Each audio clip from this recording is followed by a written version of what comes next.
Hi friends, welcome back to Sakhi. Aditya Anandi అద్దె ఇంటి కోసం బ్యాగులు తగిలించుకొని గల్లీలలో వెతుకుతూ ఉంటారు.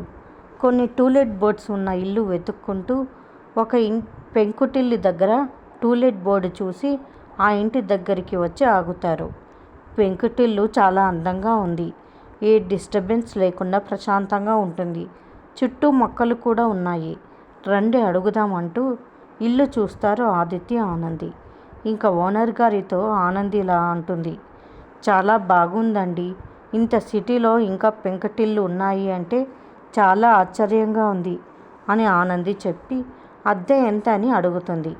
నెలకి 15,000 అమ్మా అని చెప్తాడు ఓనర్. మేము ఈరోజు దిగుతామంటుంది ఆనంది.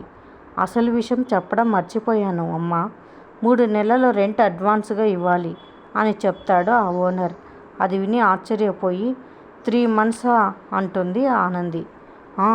తర్వాత అతను 2 నెలలు ఇవ్వండి సరిపోతుంది అంటాడు. అది కాదు సార్, మేము ఆ 2 months కూడా అడ్వాన్స్ ఇవ్వలేమండి అంటాడు ఆదిత్య. అడ్వాన్స్ ఇవ్వండి, లోపల కుడికాలు పెట్టండి, లేదంటే బయటికి వెళ్ళిపోండి అంటాడు ఓనర్. మా మొఖాలు చూసి కనీసం ఈవినింగ్ దాకా అయినా టైం ఇవ్వండి అని రిక్వెస్ట్ చేస్తుంది ఆనంది. లేదమ్మా, సాయంత్రం దాకా అంటే కుదరదు. ఒక 4 గంటల టైం ఇస్తాను. ఈ 4 గంటల్లో మీరు వచ్చి అడ్వాన్స్ ఇస్తే ఈ ఇల్లు మీది. ఆ తర్వాత ఎవరు వస్తే వాళ్ళకి ఇచ్చేస్తాను అంటాడు ఆ ఓనర్. ఇంకా ఆదిత్య ఆనంది ఆ డబ్బు ఎలా అరేంజ్ చేయాలని ఆలోచిస్తూ ఉంటారు. మరిన్ని అప్డేట్స్ కోసం ప్లీజ్ సబ్స్క్రైబ్ చేయండి. Thanks for watching.